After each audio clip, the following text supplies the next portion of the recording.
Hello everyone. Welcome to my channel. Please subscribe and keep watching more details. General Hospital early spoilers October 13th to 17th. Carly's frenzy and Ronnie's bold move in. This week kicks off with Jack Brennan, Chris McKenna, in a conversation with Jason Morgan, Steve Burton. The primary concern is that Brennan might reveal sensitive information to Carly, potentially jeopardizing Brennan's relationship and exposing an agent.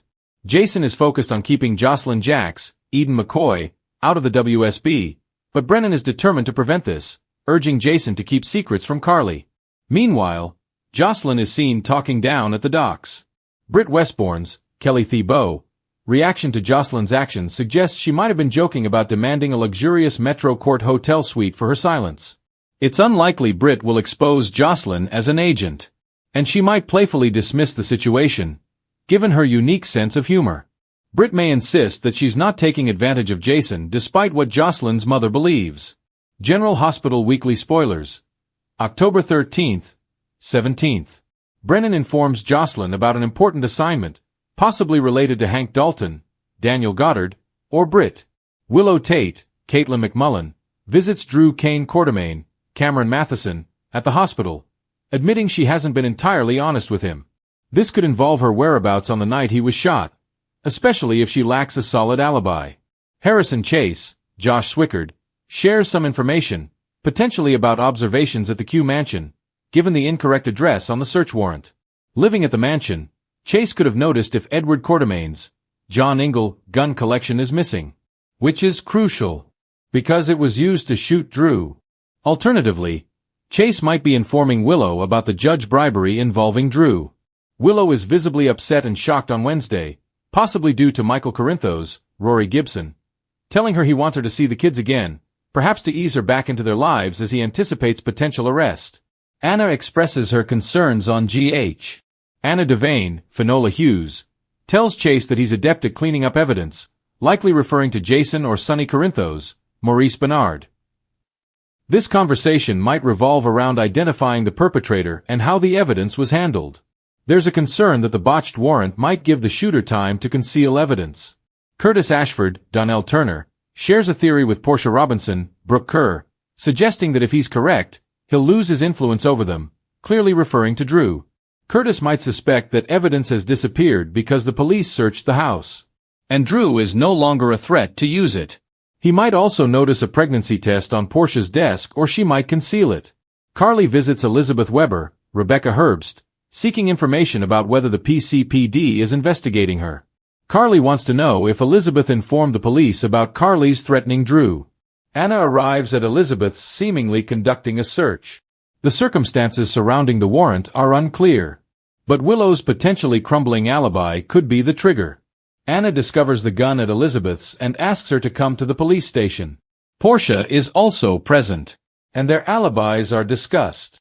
Elizabeth's alibi is solid, as is Portia's, which involves Dr. Isaiah Gannon, Sarandi Wilson. Midweek drama continues on General Hospital. Thursday, October 9th. Nathan West, Ryan Pavey, makes a significant declaration, possibly expressing a desire to return home to his son, James West, Gary James Fuller, or indicating a recovered memory. Britt loses her temper with someone, potentially Nathan, her boss, Jason, or Carly. Anna and Dante Falconeri, Dominic Zamprogna, compare notes on searches, suspects, and alibis, with one person's alibi falling apart on Thursday. Jocelyn stretches the truth, perhaps fabricating a story for Carly or Trina Robinson, Tabiana Ali, about a non-existent trip to Australia while she was engaged in agent activities in Croatia. Friday, October 10th. Unveiling more secrets on GH. Michael bonds with Monica Quartermain's, Leslie Charleson's sister, Ronnie, who was eager to meet him. They reminisce about Monica, and Michael expresses happiness that Ronnie acquired the house, a sentiment Tracy Quartermain, Jane Elliott, does not share. Sonny questions Lulu Spencer, Alexa Havens-Bruning, possibly about Nathan, Britt, or Rocco Falceroni, Finn Carr. Drew receives an update from Willow, who may be informing him about the faltering alibi, the judge bribery, Edward's gun, the warrant at the Q's, and the weapon found at Liz's. Lucas Jones, Van Hansis, attempts to play matchmaker, and Jordan Ashford, Tanisha Harper, find herself threatened by various individuals, including Sidwell, Carlo Rota, Portia, Drew, Isaiah, or Trina. The following week on General Hospital, October 13th, 17th. Curtis and Jordan are expected to grow closer, with Curtis Ashford unaware of the new baby. Portia experiences a flashback to her intimate moments with Curtis and later with Isaiah, triggered by a positive pregnancy test. Martin Gray, Michael E. Knight, may be investigating Monica's lawyer, Wentworth, who revised her will in January, potentially accessing his files. Gio Palmieri, Giovanni Mazza, and Emma Scorpio Drake, Braden Bruner, need to resolve misunderstandings to preserve their friendship, as both are interested in each other. Gio is wisely moving out to pursue a relationship. Jocelyn and Vaughn, Bryce Durfee, are strongly tempted to be together, despite Brennan's warnings against it on General Hospital. An arrest is imminent in the Drew shooting case, though the true shooter may not be apprehended. Elizabeth is stunned by the discovery of the attempted murder weapon during the PCPD search of her home. Michael's offer to Willow for a visit raises suspicions.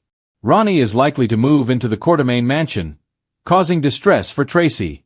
She may hire Marco Rios, Adrian Anchando, to contest the will.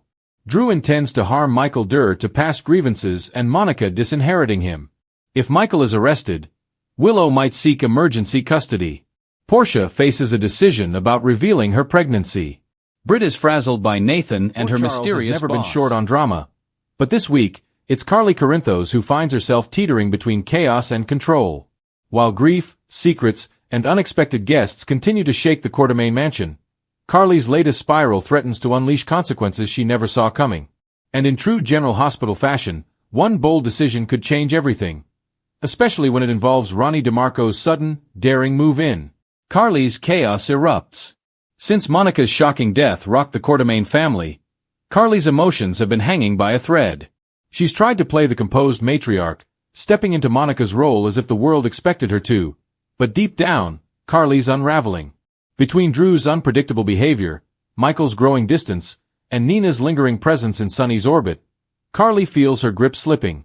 The morning begins with Carly pacing the Metro Court's private suite, her phone buzzing non-stop, her mind spinning faster than ever. She's been warned that Drew is off the rails, that he's lashing out, and that the Quartermaine estate may soon be under siege from his latest scheme. "Why does every man I trust turn into a stranger?" she mutters, slamming her phone onto the counter.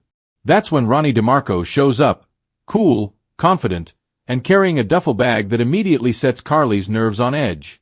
Ronnie's bold proposition. Ronnie, the ex-DEA agent turned Port Charles investigator, has been hanging around Carly's life more than she'd like to admit. He helped her track down one of Drew's secret bank accounts, stood by her side when Nina's revenge plot briefly reignited, and somehow always managed to be at the right place at the right time. Carly suspects his motives, but she can't deny the strange comfort he brings. "I need a favor," Ronnie says, closing the door behind him. Carly narrows her eyes. "That duffel bag doesn't scream favor, Ronnie. It screams trouble." He grins. "Maybe a little of both. I'm moving in." Carly blinks. "You're what?" "Until things settle down with Drew's investigation, the threats coming from whoever's been following you, and the fact that your hotel security system's been tampered with, I'm not letting you out of my sight." Carly tries to laugh it off, but when he drops a small flash drive on the counter, labeled Quartermaine Surveillance, Restricted, her breath catches. "Where did you get that?" "Let's just say I have friends who like to stay anonymous," Ronnie says quietly. "And what's on it?" "You're not ready to know yet. Secrets and sparks." By afternoon, the Metro Court feels like a battlefield of tension and temptation. Carly, furious yet intrigued, can't stop pacing as Ronnie calmly settles into the adjoining suite. The contrast between his unshakable calm and her emotional storm is electric. When she bursts in on him later, demanding answers about the flash drive, he doesn't flinch. "You're not thinking clearly, Carly," he says. "If you open that file now, you'll go to war with half of Port Charles before nightfall." "Maybe that's what they deserve," she snaps. Ronnie stands, meeting her gaze. "Or maybe you deserve a night of peace. You can't fight if you're falling apart." For a rare moment, Carly's bravado fades. The exhaustion, the loss, the loneliness, it all breaks through. "You don't know what I've lost, Ronnie. You don't know what it's like to have everyone you love either die, betray you, or walk away. I know what it's like to keep fighting anyway, he says softly. Something flickers between them, that dangerous spark Carly swore she'd never entertain again. But Ronnie's proximity, his protectiveness, the quiet strength beneath his rough edges, it's undoing her. Michael walks in. The tension comes to a head when Michael, already on edge over Drew's latest confrontation with Sonny, decides to check on his mother. He doesn't expect to find a half-unpacked duffel bag, Ronnie's jacket draped over a chair, and Carly standing much too close to him. Mom, what the hell is going on here? Carly immediately steps back. Michael, it's not what it looks like. Ronnie smirks. Unless it looks like I'm moving in to make sure she doesn't get herself killed. Michael glares. Oh, that makes so much sense. You think it's a good idea to shack up with a guy who's under investigation by the PCPD himself? Ronnie doesn't blink. Funny, I thought you'd thank me for keeping her safe. Unless you're too busy protecting Drew from himself. The air crackles. Carly steps between them, her voice trembling but fierce. Enough. This isn't about Drew, or Sonny, or anyone else. This is my life, and I decide who I trust. But as she says it, even she isn't sure if she's convincing anyone, least of all herself. The flash drive revelation. That night, when Ronnie's asleep, or so she thinks, Carly sneaks back to the counter. The flash drive taunts her from the marble surface. Every instinct tells her to leave it alone, but curiosity wins. She plugs it into her laptop, her heart racing. The screen flickers, and footage fills the display. Grainy surveillance clips from the Quartermain estate. At first, it's harmless. Servants, Drew on the phone, Tracy arguing with Ned. But then the image shifts. Carly sees something. Someone she never expected. In the Quartermain study, Monica's office light flickers on 2 nights before her death. A figure enters, wearing a dark coat and gloves. The camera pans just enough to catch the reflection of the intruder's face. It's Drew.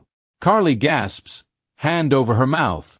But before she can replay it, the laptop screen goes black, remotely wiped clean. Damn it, she hisses. From the doorway, Ronnie's voice cuts through the silence. I told you not to look. Carly whirls around.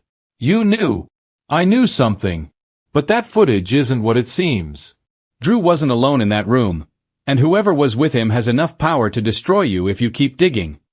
Carly's anger trembles just beneath the surface. Then we dig together. A dangerous alliance.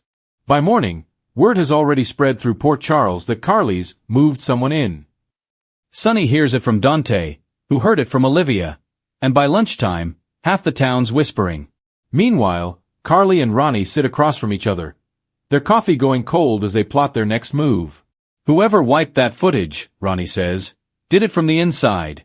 Someone at the Metro Court or the Quartermain mansion. Carly leans in. Then it's time I make them think I've lost my mind again. Let them underestimate me. Ronnie grins. That's your plan? Pretend to spiral so you can smoke out the real killer. Carly smirks back. Pretend? Who says I'm pretending? He chuckles softly, shaking his head. You're chaos, Corinthos. And I think I just signed up for the ride of my life. As they lock eyes, the unspoken heat between them simmers just beneath the surface. Passion mixed with danger, grief tangled with temptation. And as the camera pans away from the Metro Court suite, a shadow lingers just outside the door. The mysterious figure in black, the same one from the surveillance footage. Watching, waiting. Because in Port Charles, every alliance comes at a cost. And Carly Corinthos may soon learn that Ronnie's move-in isn't protection. It's the beginning of something much darker.